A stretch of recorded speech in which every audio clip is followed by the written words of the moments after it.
سورہ نور آیت نمبر 39. اعوذ باللہ من الشیطان الرجیم.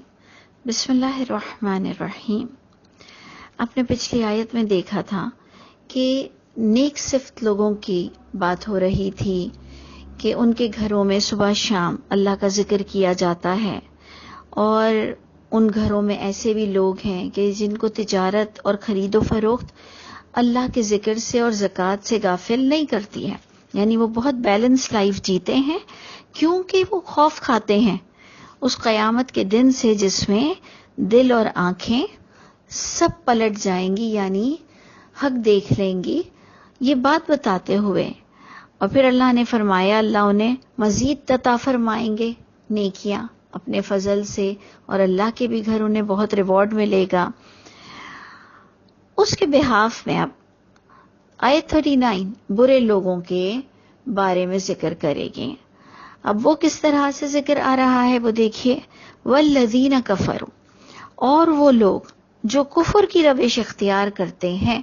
تو کانٹیکس میں دیکھیں کہ کفر کس بات کا، کہ جو اللہ نے نور دیا تو نہ اپنے اندر سلیمی فطرت لاتے ہیں، نہ اپنے گھروں میں صبح شام اس کا ذکر کرتے ہیں، نہ سمجھ کر پڑھتے ہیں.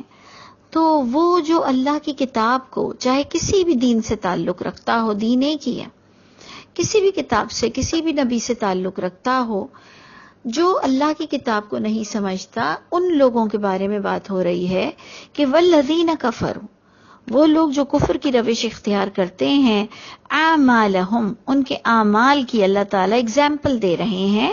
اور وہ بھی اگزامپل کس سے دے رہے ہیں؟ سراب سے. اردو میں ہم سراب کس کو کہتے ہیں؟ جو صحرا کی ریت، جو آپ دیکھتے ہیں نا سی سائڈ پر جو ریت ہوتی ہے وہ دھوپ میں چمک رہی ہوتی ہے.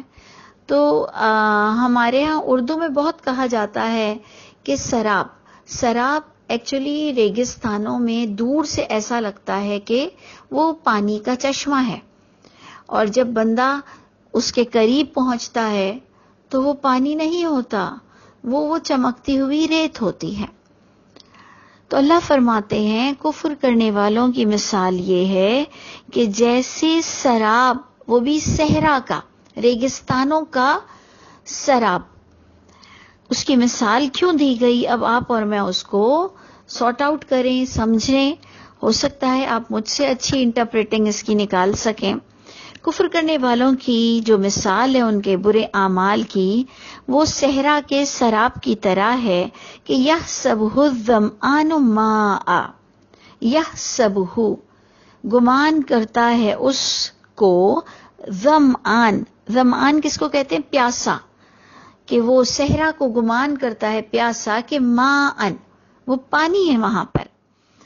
حتی، یہاں تک کہ اذا جاءہ، جب وہ اس چمکتی ہوئی ریت کے پاس پہنچتا ہے ریگستان میں، اس کو پانی سمجھتے ہوئے جب وہ وہاں پہنچتا ہے.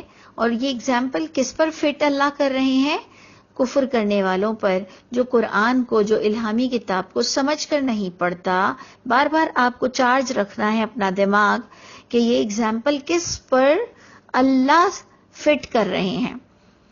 اللہ فرمائے کفر کرنے والا اپنی زندگی میں مگن رہتا ہے، اور اس پیاسے انسان اور اس پیاسے مسافر کی طرح ہے جسے بار بار سامنے سے پانی نظر آ رہا ہے، یہاں تک کہ جب وہ جاتا ہے اس کے پاس پانی سمجھتے ہوئے، لم یجد ہو، نہیں وہ پاتا ہے اس پانی کو، شیئا، ذرہ برابر بھی.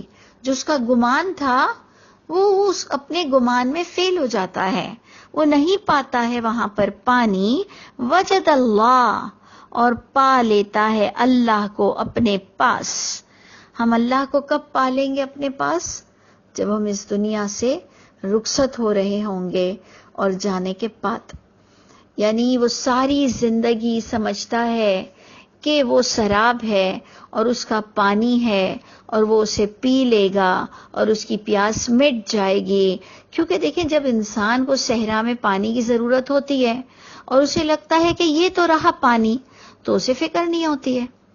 بالکل اسی طرح جو قرآن نہیں پڑھتا، جو قرآن نہیں سمجھتا، جو اللہ اللہ کو جاننے کی کوشش نہیں کرتا، جو اپنے مقصد کو پانے کی کوشش نہیں کرتا، اس کو بس ایسے لگتا ہے کہ مجھے اللہ نے بیٹا بھی دے دیا، بیٹی بھی دے دی، حج بھی کر رہا ہوں، عمرے بھی کر رہا ہوں، پیسہ بھی ہے، تندرستی بھی ہے، بیماری بھی نہیں ہے، وہ سمجھتا ہے پانی ہے اس کے پاس، اسے پیاسا نہیں مرنا پڑے گا، وہ سمجھتا ہے اللہ اس سے راضی ہے، وہ سمجھتا ہے اس کے پاس سب کچھ ہے.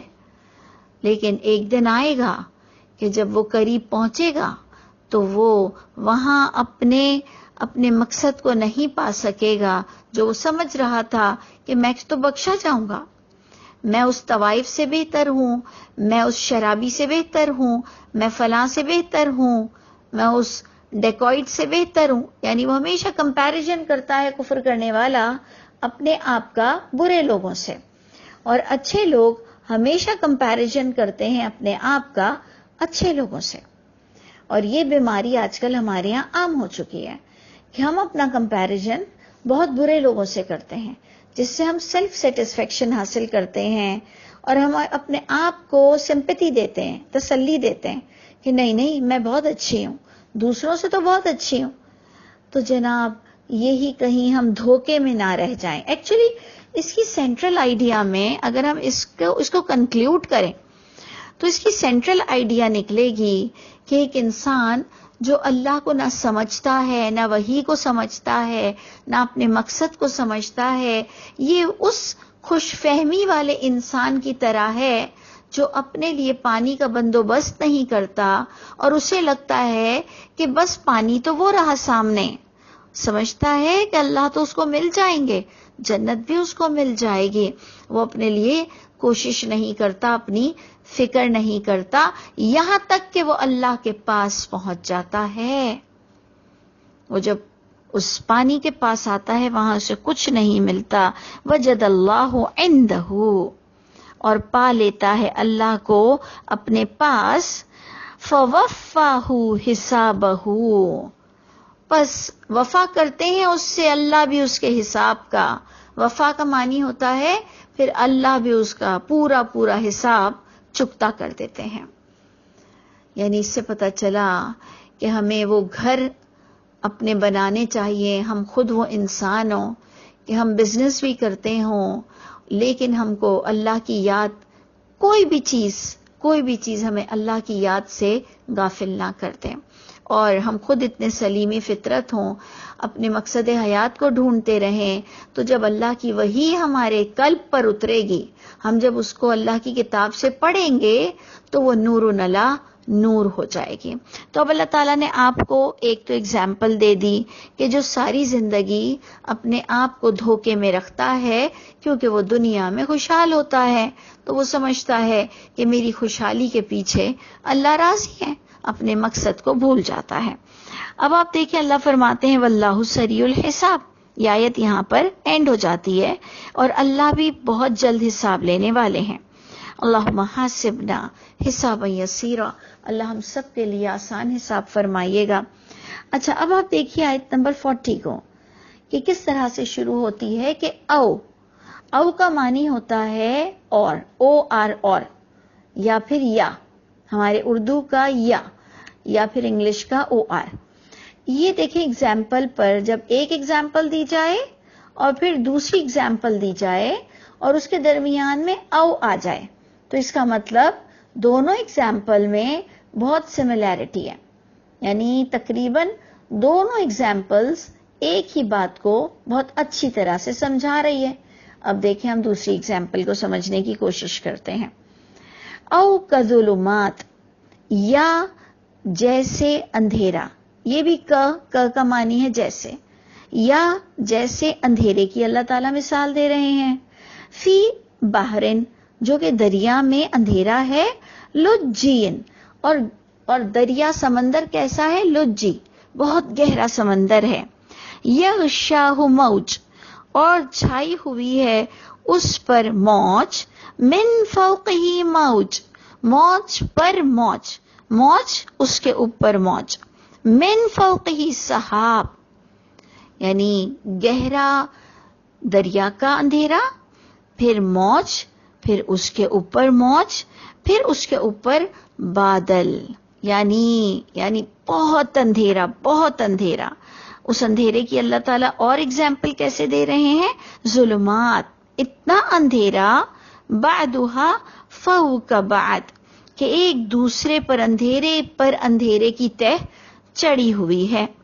اذا اخرج یدہ، کہ جب وہ نکالے اپنا ہاتھ بھی، لم یکد یراہا، نہیں وہ دیکھ سکے اپنے خود کے بھی ہاتھ کو، یعنی اتنا اندھیرا۔ یہ اللہ تعالیٰ ایک ایگزامپل دے رہے ہیں۔ آگے بات کیا ہو رہی ہے وہ سمجھیے کہ اللہ تعالیٰ نے گھٹا ٹوپ اندھیرے کی مثال دی کہ تمہیں اپنا ہاتھ بھی سجائی نہ دے، اور پھر یہ کہتے ہوئے اللہ فرماتے ہیں وَمَن لَّمْ يَجْعَلِ اللَّهُ لَهُ نور، اور وہ شخص جس کے لیے اللہ ہی نور نہ بنائے، فَمَا لَهُ مِن نور، پس اس کے لیے پھر کوئی نور نہیں ہو سکتا۔ جس کے لیے اللہ ہی نور نہ دے، جسے اللہ ہی روشنی نہ دے، اس کے لیے پھر کوئی بھی روشنی نہیں ہو سکتی ہے۔ اللہ کرے کہ آپ بات کو سمجھ چکے ہوں انشاءاللہ، کہ اللہ نے پہلے بھی آپ کو اللہ نور السماوات کا پورا آپ کو کتنا پیاری اگزامپل دے کر سمجھائی کہ اللہ کا نور تو ایسے بیچوں بیچ شیلف پر ہے جو ہر ایک کو روشنی دیتا ہے، ہر ایک گزرنے والے کو روشنی دیتا ہے۔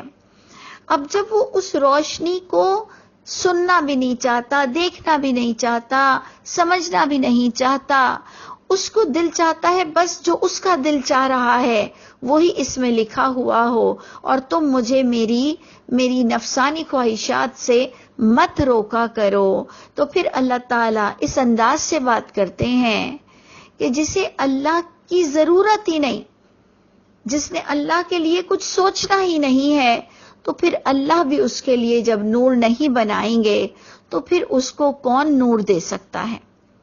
اس سے پتہ چلا کہ آپ کو اور مجھ کو خود اٹھ کر اللہ کے نور کو حاصل کرنا ہے۔ اللہ بھی اس کی حالت کو نہیں بدلتے جو اپنی حالت کو خود نہیں بدلے گا۔ اللہ اس کو روشنی کبھی بھی نہیں دیں گے جو خود اس روشنی میں آنا نہیں چاہے گا۔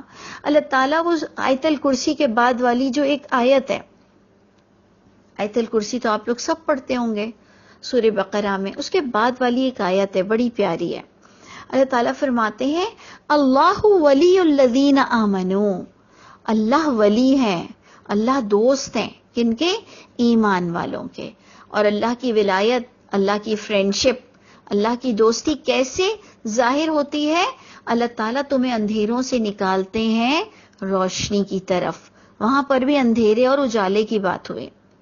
اللہ تعالیٰ تمہیں اندھیروں سے روشنی کی طرف نکالتے ہیں، تو جب کبھی تم دیکھو کہ آپ کو اور مجھ کو قرآن کے ترجمے میں بہت انٹرسٹ آنے لگ گیا ہے، تو ایک دل میں خوشی محسوس کرو کہ بہت پاسبلٹی ہے کہ اللہ میرے فرینڈ ہو چکے ہیں، اسی لیے تو مجھے جانے کو دل چاہ رہا ہے۔ اور جس کا دل نہیں چاہ رہا ہو نا اللہ کی کتاب کو سمجھ کر پڑھنے کا، تو پھر وہ اپنے لیے تھوڑا سا یہ خوف رکھے کہ کہیں اللہ تعالیٰ مجھ سے ناراض تو نہیں ہے۔ وہ آپ آیت پڑھیے گا کہ جو شیطان کا دوست ہوتا ہے وہ روشنی سے اندھیرے کی طرف جاتا ہے، اور جو اللہ کا دوست ہوتا ہے وہ اندھیرے سے اجالے کی طرف جاتا ہے۔ تو جس کے لیے اب اللہ ہی نے نور نہیں بنایا تو اس کے لیے پھر کوئی نور نہیں، اور اللہ تو اپنے بندوں پر ظلم کرتے ہی نہیں ہیں۔ اللہ کی سنت ہی نہیں ہے کہ اللہ اپنے بندوں پہ ظلم کرے، انسان اپنے آپ پر خود ظلم کرتا ہے۔ اللہ تعالیٰ ہمیں بہترین اس کی اگزامپل لینا نصیب کرے، اور ہمیں بہت ہی بامقصد زندگی گزارنے والا بنائے، اور ہم جب اللہ کے پاس پہنچیں تو اللہ ہم سے راضی ہو۔ اللہ تعالیٰ ہم سب کے حامی و ناصر ہوں۔